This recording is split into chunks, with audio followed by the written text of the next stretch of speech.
Hello. Okay. You should see the desktop. You should hear me. Let's see. Okay, I got the chat window up. Can you hear me? Does everything seem okay? Yep. Sorry I'm late. I was writing again and I lost track of time. I was modifying one of the examples for today and I didn't realize that we'd hit 12:30 already. Okay. Let's see.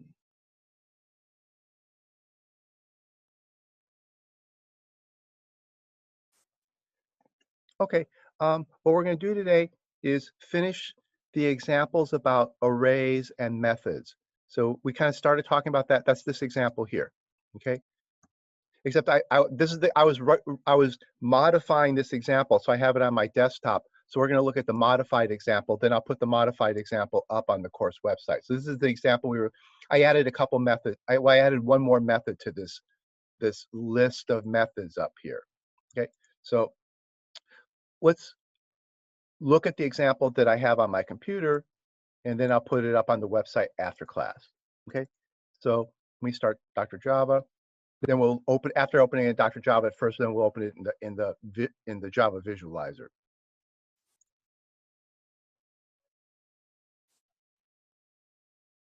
Okay. Okay. So we mentioned last week that this is a library of methods that all work on arrays. Okay. So and the goal of it is to just show how methods and arrays interact. Okay. Now I think we did the max min example. Okay. Let's just real quick look at that. The idea is that you say the name of the method is max. It takes as input an array and it returns an integer. And of course, that integer would be the largest number in that array. Okay. And min is similar. It takes in a array of integers and it returns an int, and that int would be the minimum of what the numbers in that array. Okay. Oh, let me show you now. Let me delete to put this on the Java visualizer. Remember, the Java visualizer is not very versatile in terms of size. Oh, okay, here.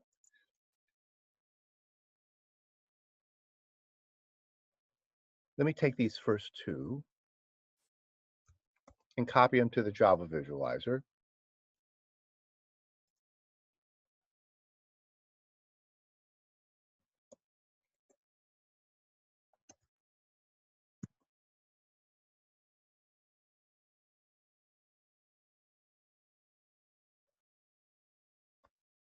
Okay, and right now I'm only looking at the first two. Okay. Add the closing brace to finish it. And then I'm going to put a main method in here so we could call these. So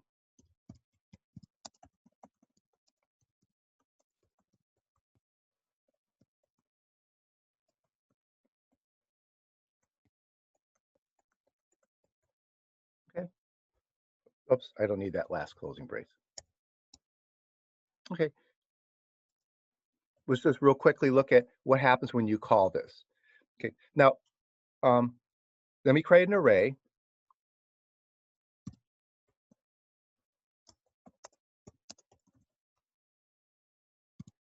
Well, I'll create an array and give it values at the same time.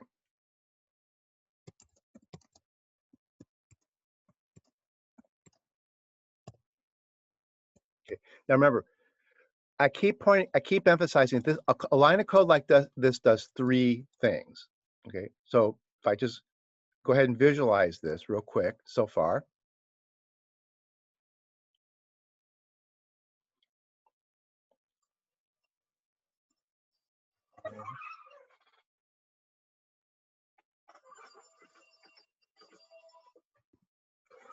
Okay,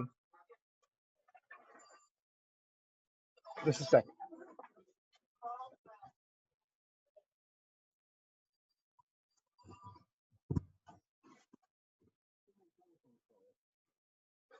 Okay, now I keep emphasizing that this does three things. Okay, and it's real important to understand these three things because that's what it's understanding the three things that this line does is going to have a lot to do with understanding the examples we're going to keep looking at about the interaction with arrays and methods. Okay, so this thing, it creates an array object on the right-hand side. Now, this creates an array object holding specific numbers, 4, 1, negative 7, 5, 2. So that's the third. So it creates an array object. It creates an array reference variable, and it makes the reference variable point at the object. Okay, so you see that over here. Yeah, it did it did three things: create this, and create this. Okay, okay, yeah. And you can compare that to a much simpler line of code, which only does this does two things. It creates a primitive variable and puts that number in it. Okay, and if you visualize that, you see that there's only really two things going on there. Okay, create the box, the variable, and put something in it. Okay, so create the box, create the object, put the arrow in the box, versus for primitive variables, create the variable and put something in it. Okay, so this is two things, but this is three things. Okay, now let's call the method. Call the method with the max of A. Okay,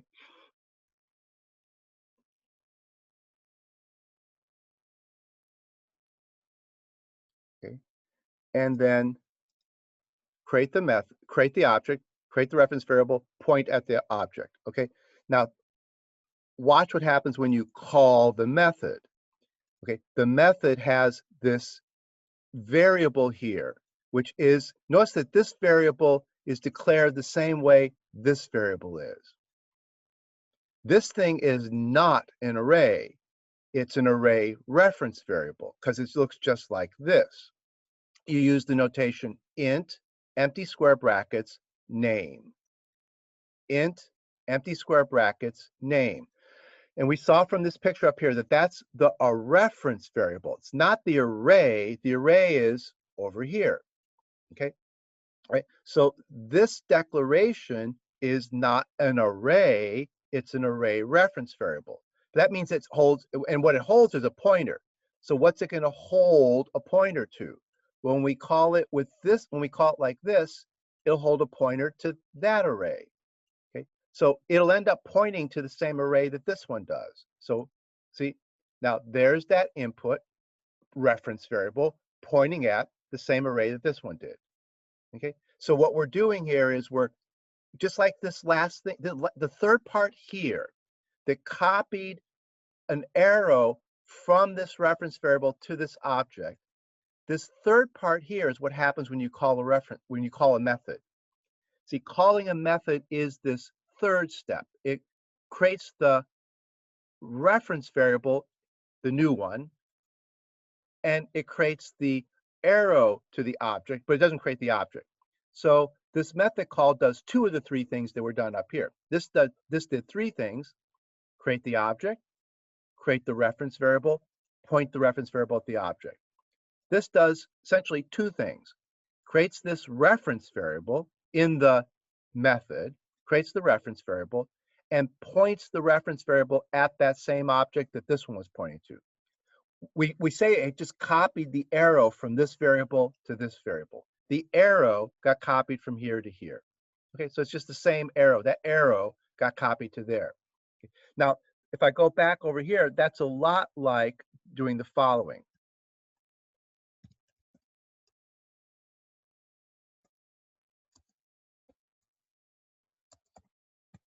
Okay,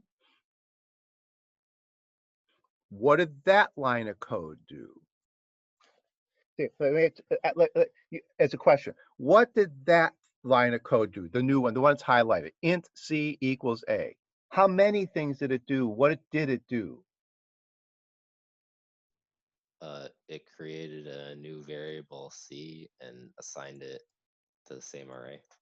Yeah, so it created this reference variable, C, and what did it put in it? The same arrow that's already in A. So it copied the arrow from A to C. And that's what happened here. The arrow from A was copied to input array. Okay? So we see the same kind of idea happening over and over. That's why I've been really emphasizing these. I keep emphasizing the difference between an object and a reference variable, an object and a reference variable. Okay, so line 22 created the object, the reference variable, and made the reference variable refer to the object. Line 23 created a reference variable with another arrow to that object. And then line 24 created another reference variable with another arrow to that object, but it did it in the method call. The method call said, create that reference variable, the parameter, and then copy that arguments arrow into the parameter. Okay, so there's still only one array. Don't count these guys. There are not 3 arrays. See, don't count those things. Count the thing that create array. If you want to know how many arrays there are, you count the things that create array, which is either new or the curly braces. Those are what create arrays. These create array reference variables. So I can count 1, 2, 3 reference variables. And right now I have all 3 reference variables pointing to the same object. Okay. So it's very important to actually go back to this line and really understand how it does 3 things. Create an object, create a reference variable, and make the reference variable point at the object. This does 2 things. Create the reference variable and make the reference and copy this arrow into that reference variable. Copy from this reference variable to that reference variable, but no new object. Then this copies from that reference variable to that new reference variable. So it creates, the method call creates that new reference variable. Okay, and then the method does what you kind of expect it to do. What's inside here is nothing different than we've seen before. It's going to step through the array. See, there's the index I, stepping through the array, looking for the largest number. So far, the largest number is 5. Okay, the largest numbers, they can end up being 9 at index 5. Right now, we're only at index 4. Okay, now we're at index 5. Oh, I'm sorry. Yeah, and the max is now 9. Okay, okay. And now we're at index 6, which means we're about to leave, because index 6 is the size of the array. So we're about to leave the for loop. So now we've left the for loop, and now we're about to return. We're going to return max. So we're returning 9. Okay, and then 9 gets copied into that variable. So the return value gets put into there. Notice that we copied something from here to the method. Now we copy something from the method back to here. That's the idea of method calls. The input is copied into the method, and then the return value is copied back out of the method to where you called it from. So now the 9 gets copied to the B. Okay, so the 9 from this return value got copied to B there. Okay, and then could do the similar thing with B equal min C. Now notice I'm just kind of playing around here. C and A are the same, are pointing at the same object. So min C is going to do the same thing as min A. Okay, it doesn't really matter which one of those references I copy.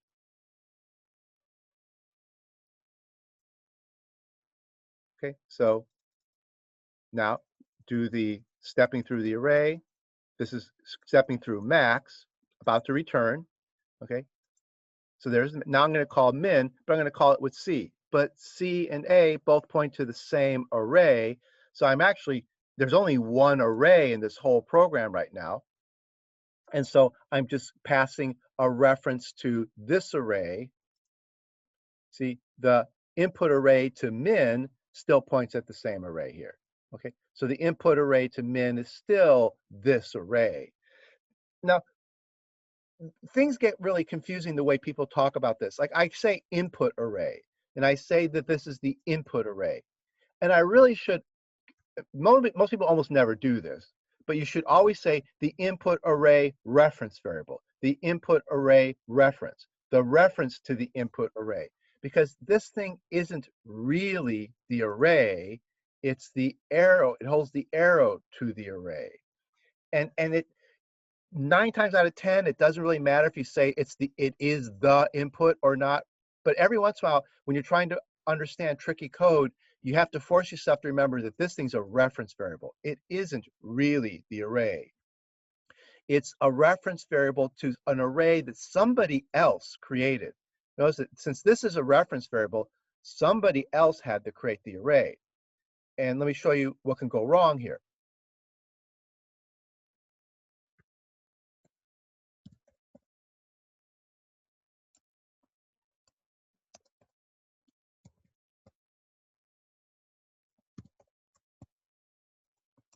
Okay, this looks okay. I create an array and I call min. Okay. Okay. And I go down here.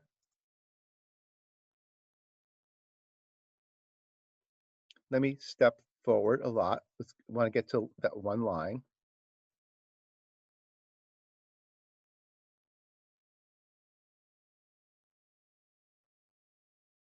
Okay. Now, here's a new reference variable. And we see it holds null. There is no array. I never created an array. Then I call min. Okay. Now, min has its array reference variable. What's going to happen next?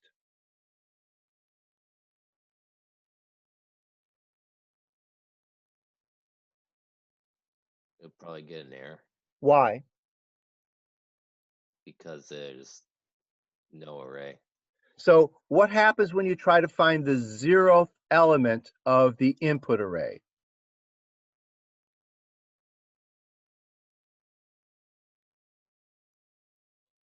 Is there a 0th element?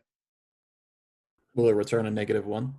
No, it's not searching for, it's saying, this is saying, go to this array and get the 0th element.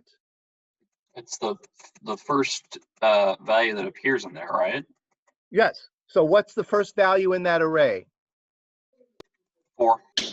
No, that's the wrong array. So you're not following the arrows. See, we're here. There is What does this reference 0. variable point to? Null. What does that mean? What does it point to? Means there's no array. That means it doesn't point to anything. There is no first element. The program crashes right now. See, the program crashes. Now, here's what I was pointing out. That's not the array. It's a reference variable. It's assuming that this reference variable really does point to an array that somebody else created. But it's real easy to make a mistake and call this method when there's no reference, there's no array. Here, I made the mistake of calling the method without there being really an array. Okay, so you can't assume that this thing's going to work. This is one of the things that makes this programming hard. When you read this, you have to really force yourself to say, that's a reference variable. It points at an array. Somebody was supposed to have created the array before calling this. Because if they didn't create the array, then this thing gets called and this thing doesn't point to anything and you get an error here. The program blows up. Okay. You can't say that this thing finds the min of that array. It doesn't find the min of that array. It finds the min of the array object that refers to. And if that thing doesn't refer to an array object, this thing crashes. Okay, you get an error. Okay, so what this thing does is, what this method does is, if there is an array object, it finds the minimum of it. And if there is no array object, then it blows up. So what this function does is finds the min of the array object that this thing refers to if it's there, and it blows up if it's no array object. but you can't say that this finds the min of that array. That would be wrong. And eventually programmers get used to thinking that way. This does not find the minimum of that array, because that's not an array. It's only a reference variable. You're really assuming that somebody did create the array. And here I didn't do that. I purposely made a mistake. I did not create the array before calling the method. Okay, so these things are subtle and they're real important. They really make a difference. When you write your own code, it's real easy to make this kind of mistake. It's easy to end up with a variable that doesn't actually point at an object. Okay, now let me show you another thing that's interesting here. These two methods worked only with int arrays. What if I want to do something like this? What if I want to also find the min and max of an array holding doubles? Can I do that?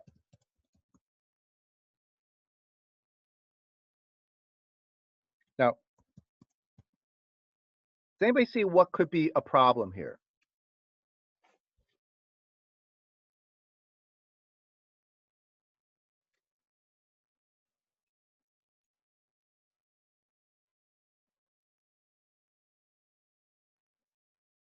Let me give you a hint. Suppose I do the following down here.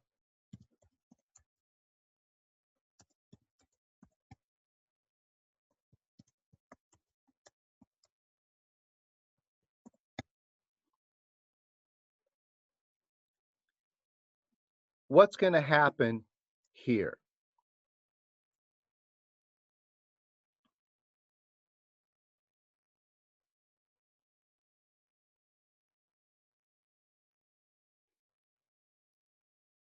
Does anybody have a guess what Java is going to do?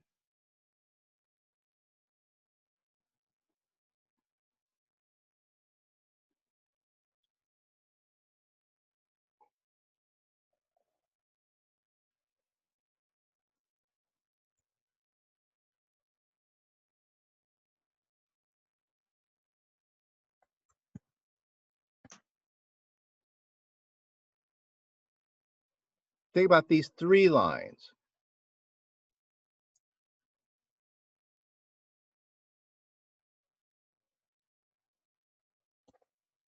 What does line 31 do? Increments x. What's the problem though? There's two different x's. Yeah, should it increment the integer or should it increment the double? Java doesn't know. So what do you think it's going to do? Error. Error. Yeah, you can't have a variable declared two times. Okay, so let's check.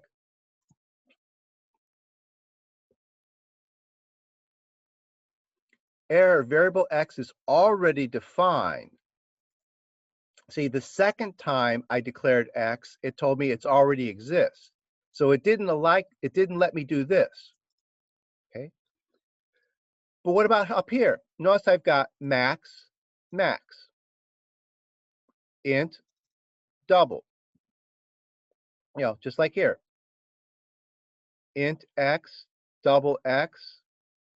Here it's int max, double max. Turns out this is allowed. Let me show you. So I'm going to take these two methods down here, and I'm going to make copies of them.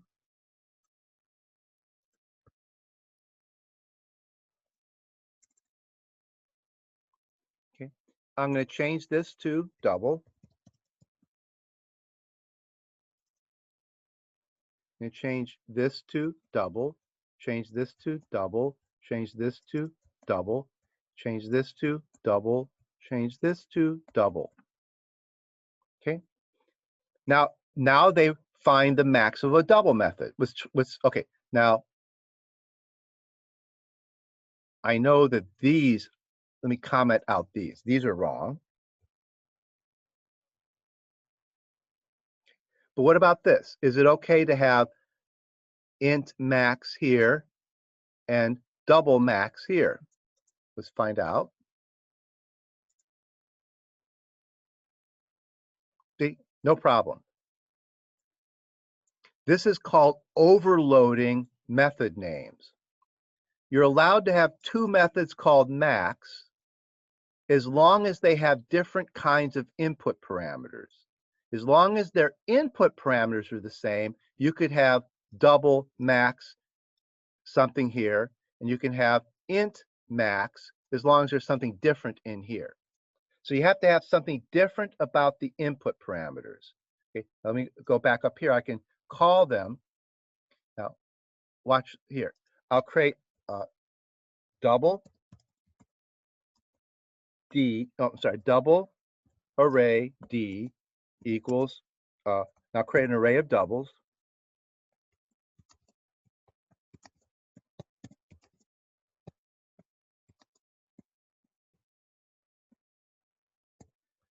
Okay. Then I'll say double X equals max of D. Okay. Now, this one calls one max function because Java notices that this one's got a integer array as input. So it calls the integer array version of max. Down here, Java will see that this one's a double matrix. So it'll call the double version of max. Okay. So let's just check that that works. This is called overloading. You have, let's see, I'm sorry. Let's see. I already used D up here. Okay.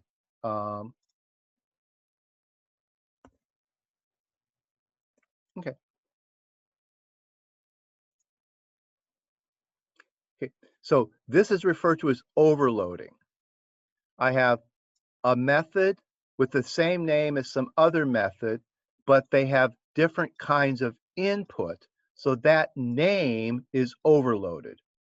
It's overused. Yeah, it's got more than one definition to it. That name has got more than one definition. You're not allowed to do that with primitive variables. You cannot overload a primitive variable or a reference variable. You can't overload variables. You can only overload methods. Okay. Now, what's going to happen here is that this Java says, well, there's two maxes. There's two max functions. There's this max function and there's this max function. So it has to figure out what kind of input there is. So it takes this input and looks up here and says it's an integer input, so I know which max to call.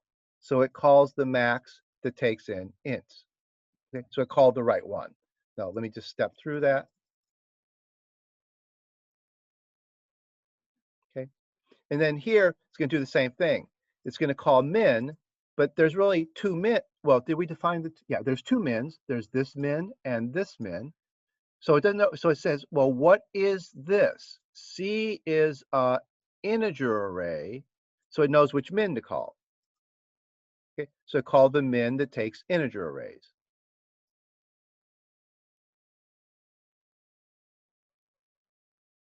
Okay, now that's the one that blows up. Oh, I should have commented that out. Darn it. So we can't. We have to comment out the one that blows up.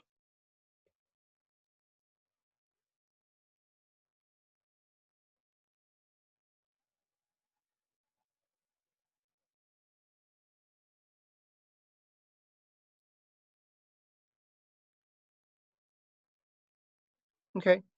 Now I'm gonna call max again. So I'm calling max here and I'm calling max here. But now Java says, what's this guy? This guy is a array of doubles.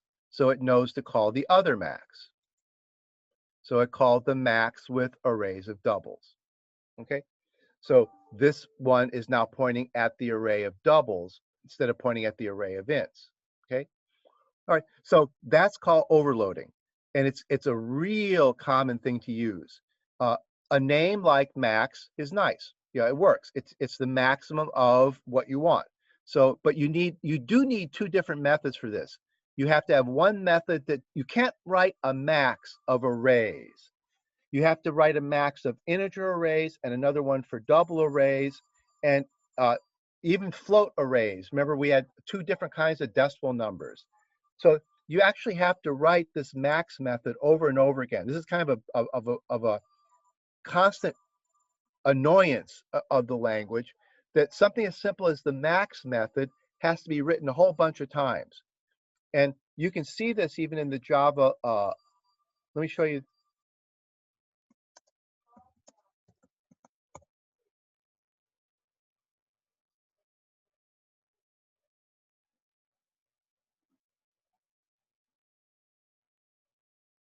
See, max, here.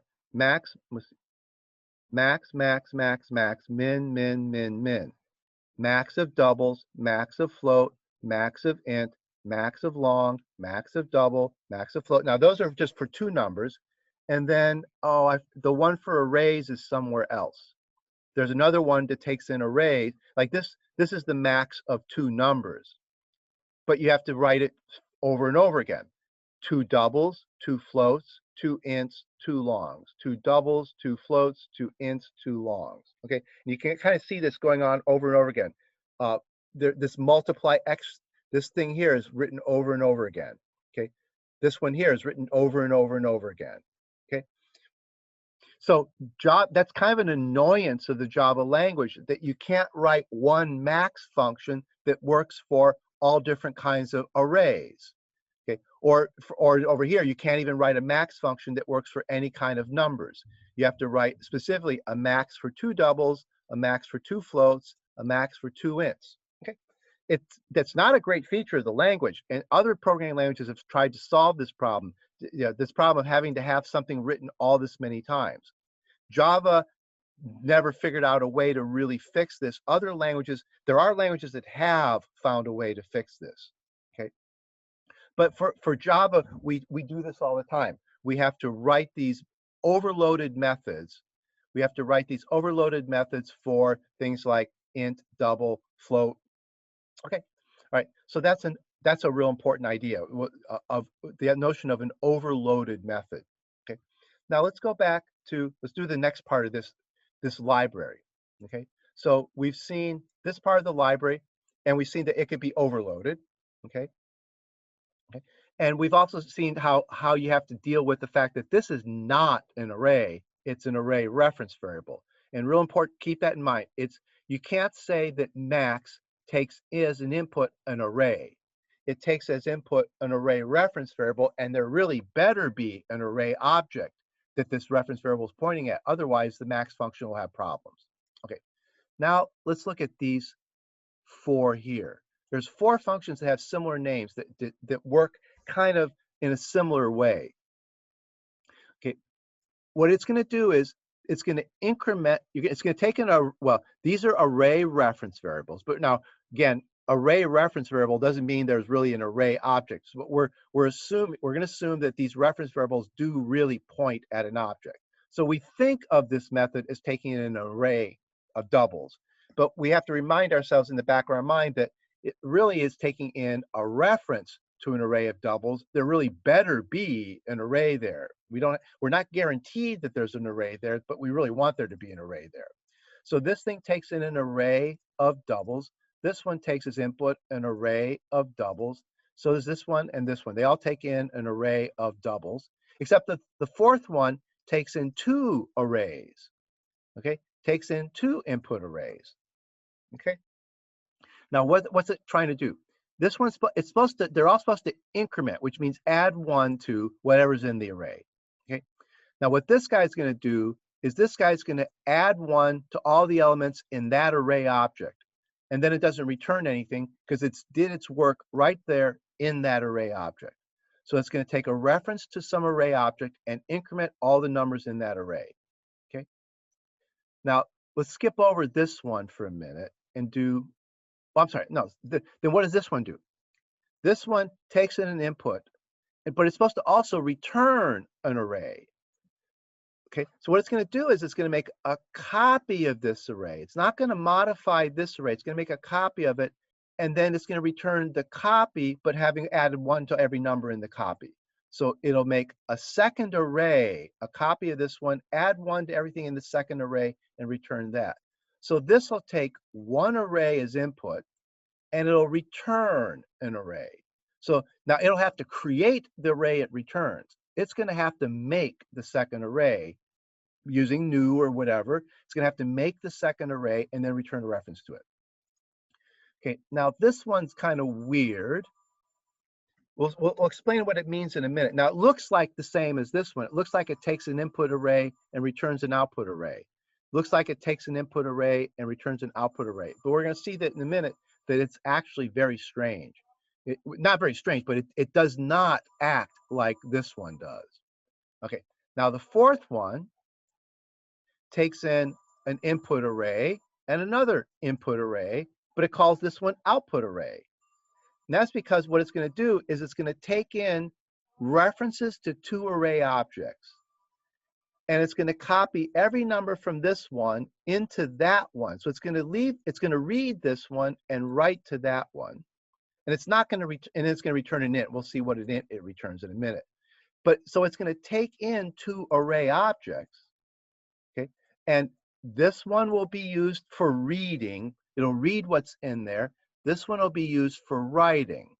And then this one actually is the output array, because when the function returns, the results are in that array object. So that output array is kind of acting like that output array. Okay, now let me copy these into the Java visualizer. I can't copy everything into the Java visualizer because they won't fit. Okay, up to there.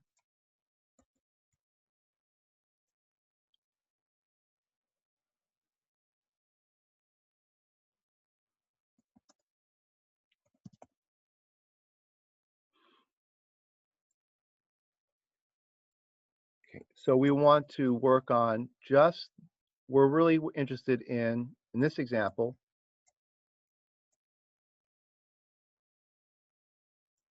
the inc array methods.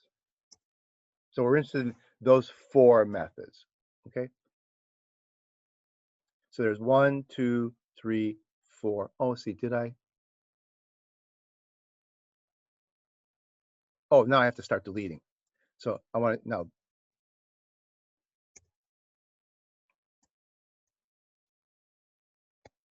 Okay, so inc array 1, 2, 3. Oh, did I delete the wrong thing?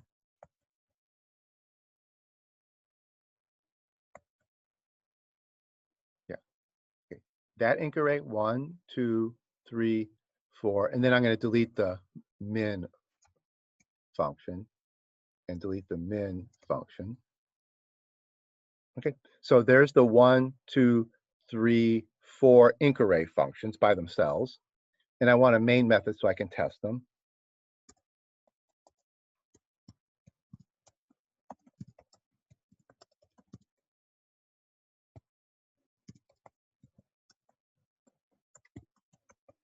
Okay.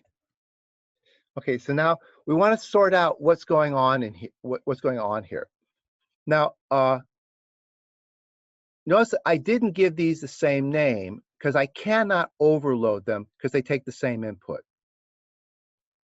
Okay, so I had to give them different names because this one and this one, I can't call them both inc array because they have the same exact input. So I couldn't use overloading here. I had to actually give them a different name. Okay, and this one and this one, again, I can't use overloading because they still take the same input. So I can't use overloading there. Now this one, I can use overloading. This one and this one have the same name. If we go back up here, it's easier to see. This one and this one have the same name. I'm using overloading here and here, but this one takes in one array, this one takes in two arrays. So I'm using overloading. I could use overloading there and there, but I can't use overloading here and here because all three, the first three all have the same input. So I have to give them different names. Okay, so I use overloading if I can, but I don't use it when I'm not allowed to use it. Okay? It'd be nice if I could call these all inc array, but they do. There's four different methods. They do different things, but I can use three different names. I can give two of them the same name because they have the different number of inputs. Okay, all right. Now, let's step through them one at a time. Let's just watch each one of them work. So I'm going to create an array.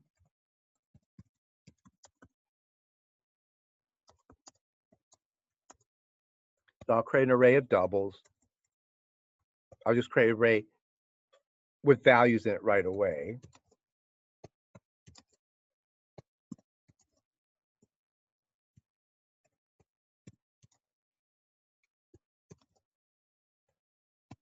Okay, so there's a, whoops, I meant that to be.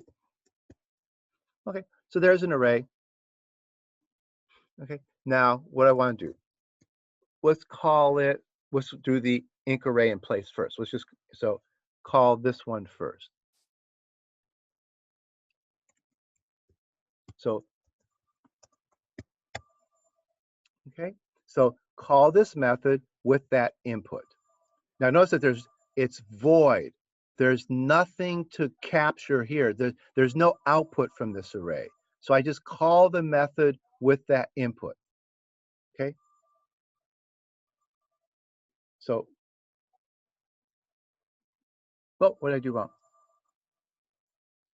Oh, I forgot the very last closing brace. I think that's what I did wrong.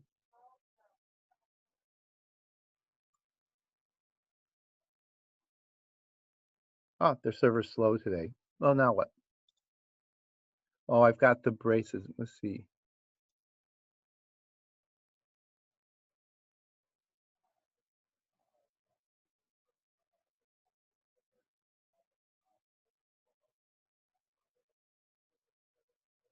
Let's see. What did I, when I copied and paste? Huh. No, it says still, please wait, processing your code. Something else has gone wrong.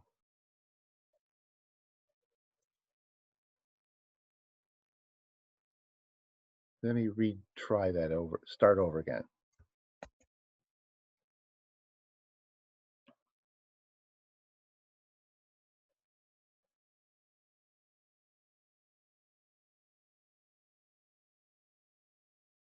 Oh, see, there was nothing wrong. Their server goofed up. Yeah, there wasn't anything wrong with the code, but somehow their server got goofed up. Okay, so here we are now. We can create the array. Okay, so there's the array of doubles. Okay, now we're going to call this method. This will be a reference to that array. So there's a second reference to that array. And now we're going to step through that array and just increment the numbers in it. So you can watch what happens. You're just going to make all the numbers in the array get bigger.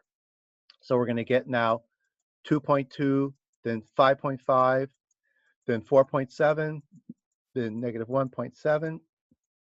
Okay. And notice how weird that is. If you want to understand why people think computers are not simple issues, like watch what happens when this thing gets incremented. You're going to add 1 to negative 2.8. So you should get negative 2.7. I'm sorry, you should get negative 2.8. You add 1 to negative 2.8, you should get negative 1.8. You should get negative 1.8, but instead you get negative 1.79999999999. Okay, why would that be? Well, actually, it doesn't even end with a bunch of nines. It ends finally at 98. Okay, so that last digit is not even right. Arithmetic on computers is very complicated. Next year, if you take the architecture class, you'll study what's going on with arithmetic inside computers, but computers are not good at doing arithmetic. Surprisingly enough, everyone thinks of computers as the thing that do all our math for us, but you have to be constantly aware that they don't do a particularly great job of doing arithmetic. They make lots of little mistakes. Now, notice that mistake is in a very big, it's really far out in a decimal place. That's a tiny, tiny, tiny error, like the size of an electron, or it's on the order of like the size of an electron. But it still matters. It added 1 to a very simple number and didn't give us the right answer. It added 1 to negative 2.8 and didn't give us negative 1.8. Okay, so you see real fast when you play around with decimal numbers. It never does this with integers. Integers work correctly, but decimal numbers don't always work correctly. Okay, so you can keep going, stepping through here.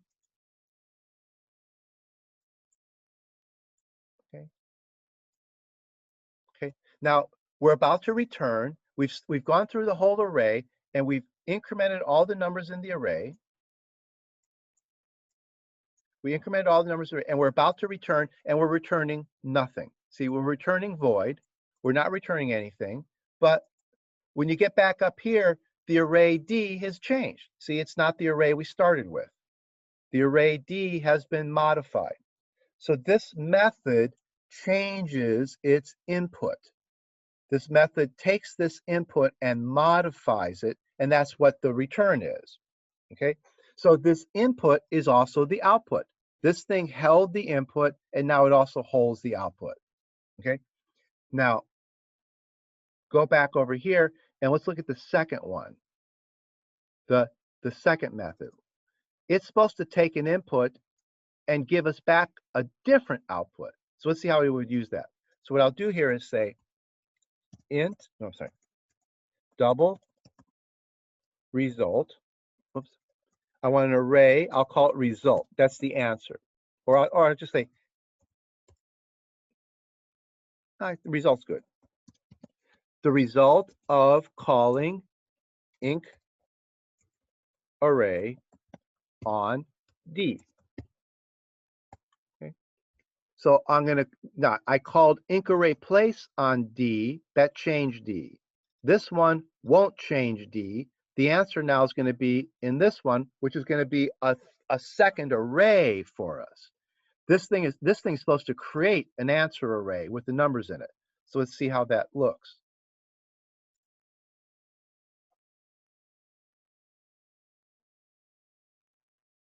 Okay, now let me step through the first one. Okay, so now we're about to call inc array. So now we're going to call the second one. There, we can see most of it now. Okay, so now we're about to call this one. This one takes in an input array. Now, if we look at the code, see here's where it creates a copy. So let's watch what happens. So we're now here. We're inside the inc array method. The parameters pointing to this thing that we think of as the input array. And the first thing we do is create a second array that's the same size. They'll hold the results. So notice we create an array of the same size. By default, it's filled with zeros. And now we're going to copy that number into there, but add 1 to it. Copy that number from there, but add 1 to it. Copy that number from there and add 1 to it. So now we're going to go through the array and take everything in the input array, add 1 to it, and put the result in the output array. Okay? Okay. So see, 2.2 got add 1 to it and put it in here. Then take 1, add it to there, and put it in there. Okay, so you can see it's stepping through and it's reading. It reads the input array and writes to the output array. Okay, so just finish going through there. Okay, now notice it has to return a reference to this array. So its output array is a reference to this array object, and it's going to return the arrow. So what it really returns is, it doesn't return the array, it really returns the arrow to the array. It returns that arrow. Okay, now the Java visualizer kind of goofs this up.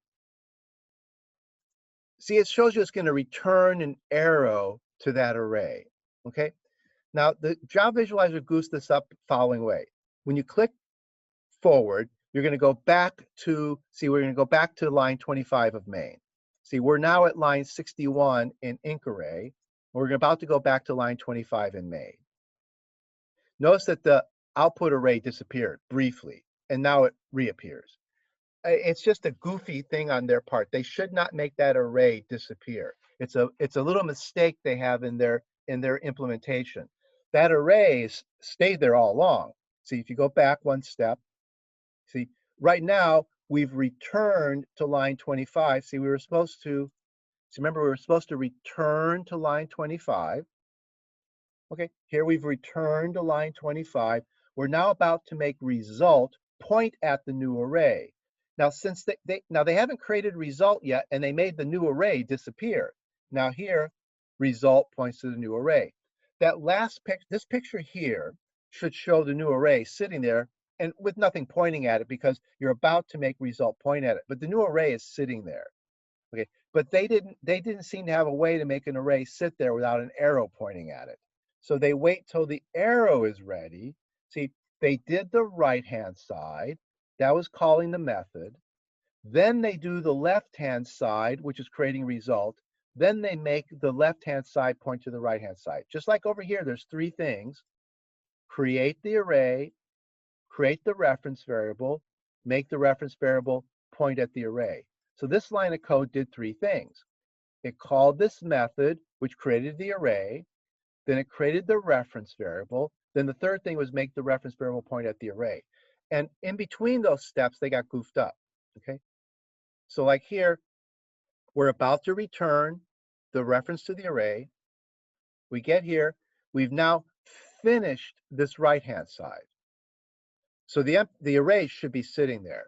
We're about to do the left-hand side, which is create result. So there they created result, and then they made the arrow, then they did the middle part too. They made the result point at that array, which was really sitting there all along. Okay, notice that this array is one more than all those. Okay, now one thing that's important is when do you want to do things this way, and when do you want to do things this way? Like, is one of these better than the other? And the answer is no, neither one is better than the other. Sometimes it's important to do it this way, where you just take this input array and modify it. Sometimes it's better to do things this way, where you take this input array, make a copy, and return a reference to the copy. For example, if you don't want this data clobbered, then this way is better. On the other hand, if this array is billions of items long, you may not want to make a copy of it because it may just be, there may not be room in the computer for a copy. So you may have a situation where this array is so large, there's no room for a copy, so you have to use this one. Or you may be in a situation where you need this array later on, but you also need the incremented array, so you want the increments in a separate array. So you want to use this one. So sometimes you want one, you need both of these, and the Java library often will have two different methods with similar names, where one of them modifies the input array and the other one makes a copy of the input array and returns the copy. Because you can't overload that because they have the same input. See, I can't use overloading, so I have to give them slightly different names. But it's real common to have to need both of these. This one, because the main reason you want this one is because the array is so large there isn't room for a copy. If that's not the case, then you probably prefer this one. You would like to keep the original array and you want the modified array. So you want both of them. Okay. Now let's look at this one. This one looks like this one. It looks like it's taking in an input array and giving us back an output array. It turns out that this one is this one. Now, let's look at the code and see that it's really doing something. It's something that's important. It's doing a trick that's actually kind of important. Okay, so this is the one, it's called inc array chaining. Okay, it actually has the same code in it as inc array in place. Line 38, 39 are exactly line, let's see, can you see them?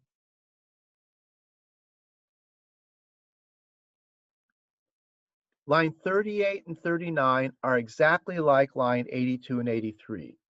Do you see both sets of lines, or is this one, is this, can you see both these two here? Yeah, 82, 83 are exactly like 38, 39. Okay, so it's incrementing in place. But then it returns a reference to its input array. Why would it do that? Okay, first of all, let's call it and see what happens. So now I'm going to take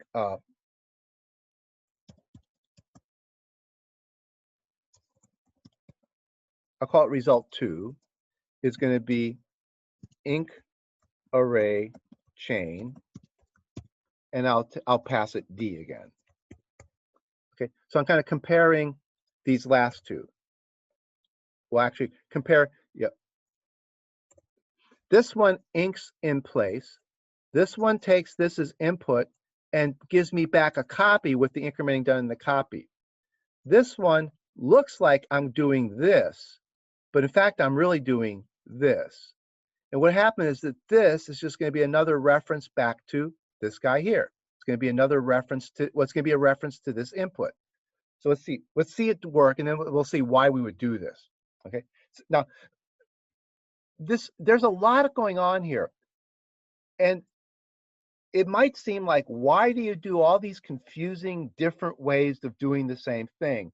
And the answer is because that's the way programming works. Programmers have all these different confusing ways of doing the same thing. And we haven't even gotten to the fourth way yet. Okay, we just have these multiple ways of doing things that are very common. Okay, so let's see what this one does. Let's watch it happen and see what it does. And then we'll see why we want this another version of the same thing. Okay, now let me go past the first one real quick. And pass the second one real quick. Get to the third one. Okay, so there's return. Okay, so now we've got, whoops. Now we've got D. It got incremented in place once. Then we called it again. It got incremented a second time, but not in place. So this is the second increment, but it's in a copy. Okay, now we're going to call this guy again. We're going to use this guy again in ink array chain. Okay, now notice that we're pointing at that one still. Now we're going to increment him in place. See, the increments are going across here. I'm incrementing in place.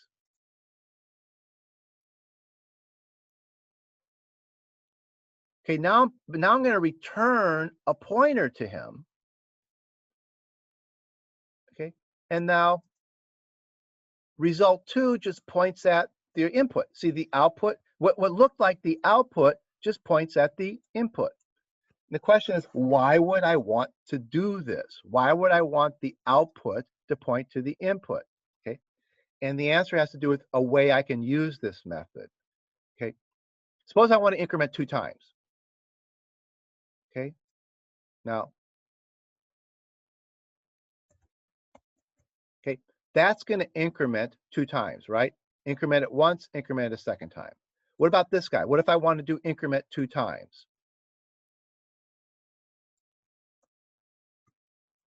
Does that increment 2 times? No, Why not? because you're declaring the same variable twice. Okay, so if I want this guy to do 2 increments, what do I have to do? You just put ink array result Where? as the second line. On line 29, right? See, I need to increment this guy. See, this guy took this input and put the incremented values in here. If I want to increment them again, I have to put result here. Okay, and then I can't declare the variable twice, so I'll do it this way. So now this will increment 2 times. So I called it once, and I called it again with the output of this one as the input of that one. Okay. Now I could have done that all in one line of code. Okay. Watch this. I could have done that all in one line of code.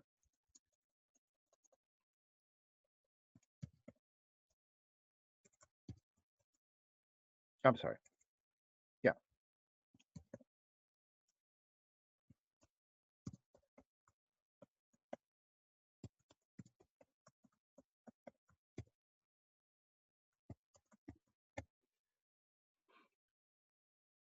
Call ink array with that input. The output array gets fed right back into ink array. Okay. So that will also do me that. So that'll be first. So here, first increment, second increment, right? And over here, this is first increment, and this is second increment. Okay, how should I comment this one?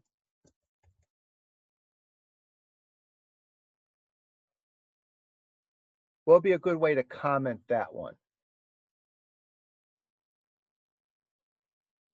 Adds 2. Or here, see, I said first increment, second increment, first increment, second increment. So if I wanted to draw the analogy, what would I put here?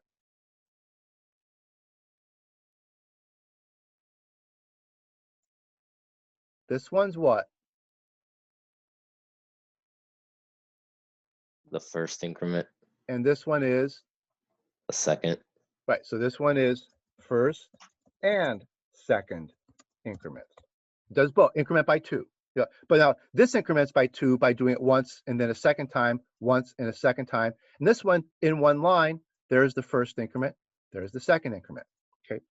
Now up here, I cannot do this. Yeah, notice that I did this 2 different ways. I cannot use this one 2 ways. Watch, if I try to do the following.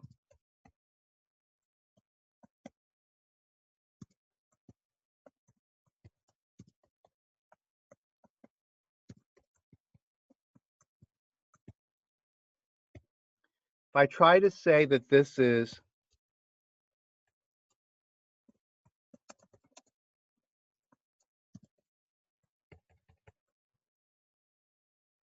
that going to work? Can anybody see what's there's? It's not going to. Does anybody see what's wrong there?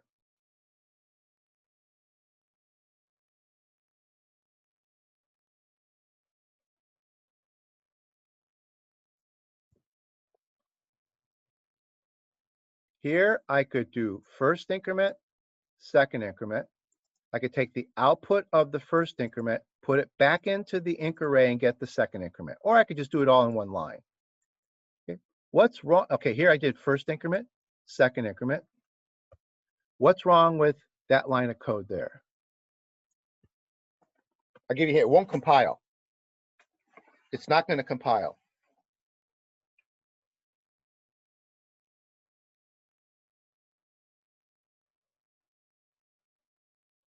Anybody see what's missing?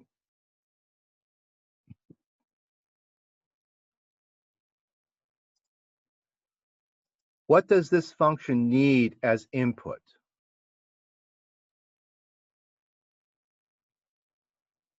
What does it need as input? An array. An array. What does this function give as output? An array or nothing. Nothing. So what's wrong here?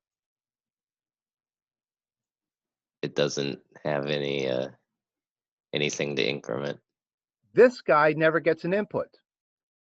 The output of this one is void, so it does not plug in to the input of this one, which is array. Notice how subtle this is. You think of this guy, you think this would work. Okay, he takes in an array and he gives you back an array, but he doesn't really give you back an array. He modifies that one in place. He doesn't give you back anything, so there's nothing to go into this one. So now, if I compile this, Java won't let me compile it. Okay, void type not allowed here. Now, this is the one that does not allow the void type. So this returns void, and void can't be the input of this because this thing needs an input that is an array. Now, this is called chaining or composing. See, this is called composing or chaining. See, inc array of inc array in place of inc array in place. But I can't chain this. Okay, so that doesn't work. But I can do it down here with this guy. That's what he's there for. Now watch, so here is, let's do the same kind of thing here. There is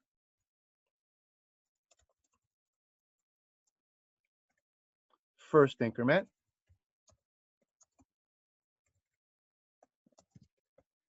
Okay, and there's a second increment.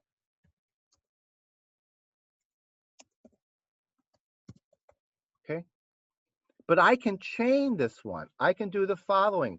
Now I'm allowed to do the following. Inc array chain of inc array chain of D. Okay. I'll make it easier to read. Okay. Now, why can I chain? See, chaining is when you do it's called, in math, it's usually called composing functions, inner function and outer function. Inner function, outer function. And now in calculus, it's called how many of you seen, what's the rule for differentiating an inner function and an outer function? Chain rule. Chain rule. So that's why this function is called inc array chain. This is called chaining. When you have you combine two function calls by making one function call the inner one and one the outer one. So it's called the chain rule in calculus. It's also called the composition rule. Programmers refer to it as chaining. Okay. This one cannot be chained because it has no output. This one can be chained because its output, its input and output match. So the output of this one can act as an input to himself. So you can chain him. His output can act as his input. This guy's got no output.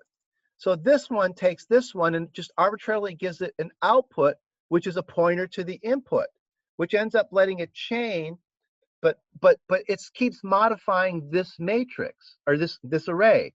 So you're chaining, but you keep acting on this one array. Now notice how over here you're going to take this input, but then you have to name its output, and then you pass that output back into here. Notice I didn't do that here. See here, I didn't have to use result 2 here because this guy acts on him. This guy modifies that one. This one modifies that one. So I can just keep using this, and this all point to the same array. So they're all pointing to the same array. Now, we're almost run out of time. Okay, this compiles now. Okay. Now I've got a bunch of ways of doing the same thing. I want to increment an array 2 times. Okay, so increment it twice using inc in place. Okay, and if you step through this, you'll see that it's incrementing that array once, and then it's incrementing that array a second time. See, after it incremented that array once, now it's 2.2. Now it's just going to increment that exact same array again. So I'm incrementing the exact same array again. So I incremented it 2 times. Okay, so I incremented the array 2 times here. And I am not allowed to chain this one. I can't do the chaining. Okay, now I'm going to use this array as the input to inc, but I'm going to increment it in a copy. There's the copy. So now I'm going to increment into the copy.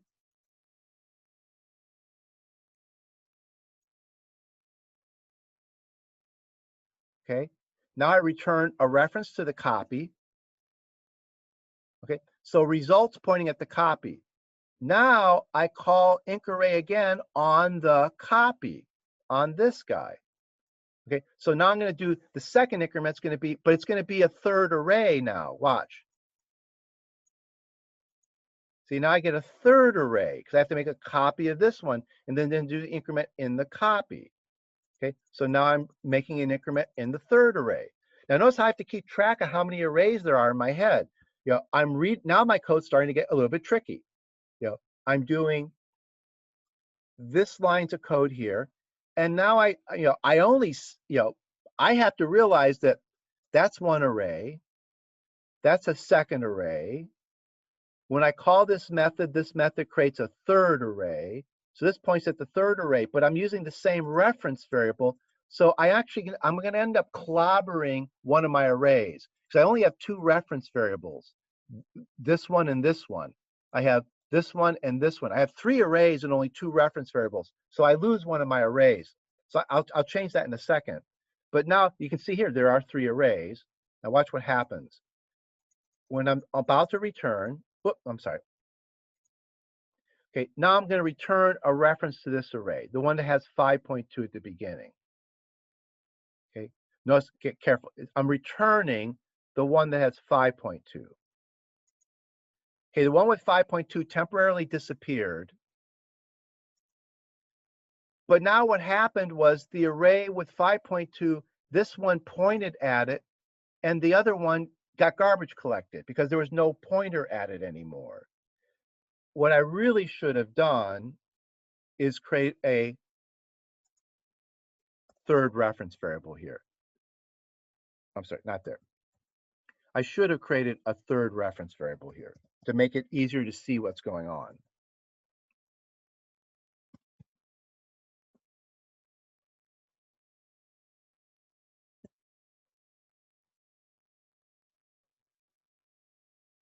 Okay, I really should have done it like this to make it a little bit easier to see what's going on. I need a second name. Okay, and then I can say result 2. I need actually I can call this one result, if I wanted to, 3, just to keep track of it, so I don't lose arrays.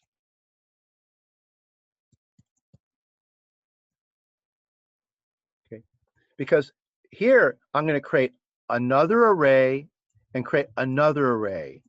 Okay. Okay, so this is going to create another array, and this is going to create another array, and then this is going to be a pointer to that new array. I'm creating arrays like crazy right now. Notice it doesn't say that in the code. It's not so obvious. These are only array reference variables, but I'm actually creating arrays like crazy here. This one creates an array, this one creates an array, this one creates an array, this one creates an array. Now over here, I'm not creating any new arrays. This one returns a reference to that one. This one returns a reference right back to that one. And this one returns a reference to that. And then this one returns another reference to that. So even though I could call these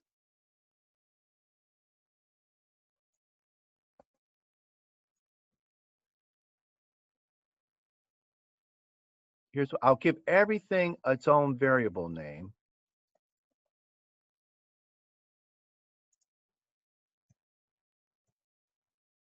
So I'll create lots of reference variables, but I'm not creating lots of arrays. All these, let's see, let's just go ahead and call it.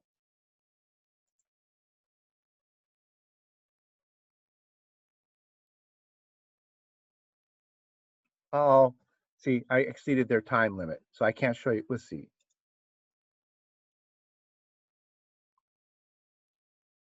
I didn't quite get to the end of the program. What would I have to, oh, let's eliminate these two to see if it shortens the program a little bit. So let's just see if we can see it.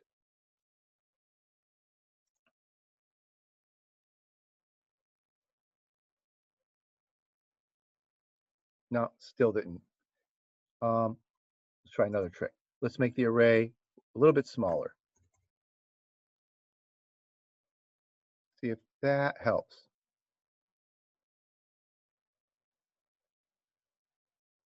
Yeah, okay, so now we're in their limit. Okay, now we're in their limit. Let me just go to the end. Notice I have a whole bunch of references to just that one array. Result 4, 5, and 6 all point to the same array. But result 2, result 3 all point to different arrays. You can see the increment 2.2, 3.2. Well, these two are the same. They have the same thing in them.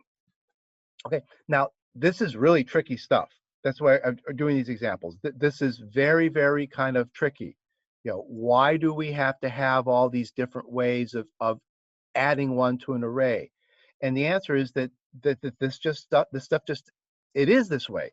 Programmers write their code this way. Sometimes they want this one. Now remember, the advantage of this one was if the array is massively long, you don't want a copy of it. So if you have an array with billions of items, you probably don't want a copy. On the other hand, if you have room and you want to keep the original array, and you don't want to clobber it, see, this will clobber the original array, but it won't make a copy. This one will let you keep the original array and give you the answer, but you have to have room for the copy. But, okay, now this one is really the same as this one, but it lets you chain. If you want to do the chaining, this one allows you to do the chaining. So you can do this kind of thing here, where inc array chain of inc array chain. Okay, so you can do chaining of that one. So sometimes people want chaining. Now, usually you either do it this way without chaining or you do it this way with chaining. Usually you don't have both of these. Either you think your users want a chaining version or they don't want a chaining version.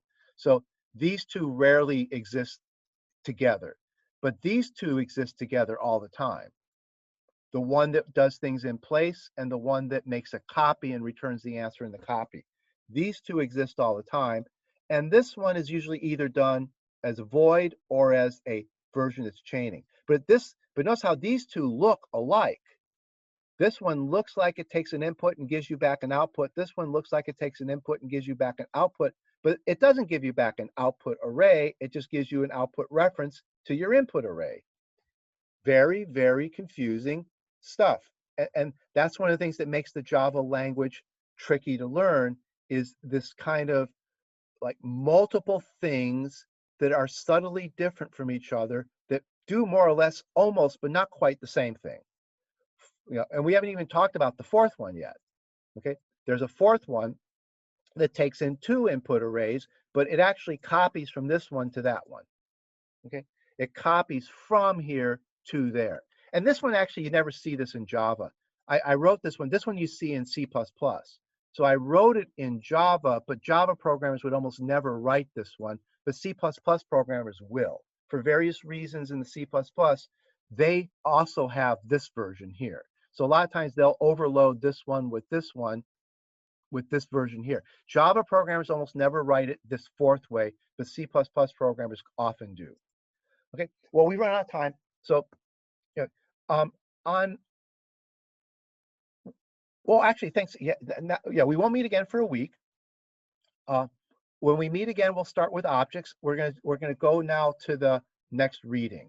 So we're gonna start with this reading here. We'll start with that next week. Okay. So we're not gonna return to these array methods. So we'll go to the stuff about objects.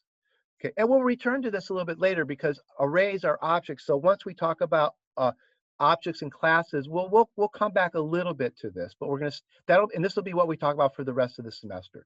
This stuff, not this reading, but this topic of classes and objects.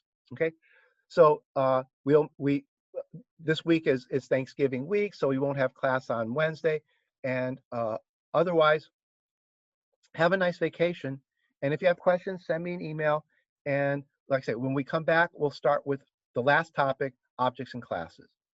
Okay, so I'll go ahead and stop sharing and end the class. Have a nice Thanksgiving. I hope you find a way to enjoy Thanksgiving. Okay, goodbye.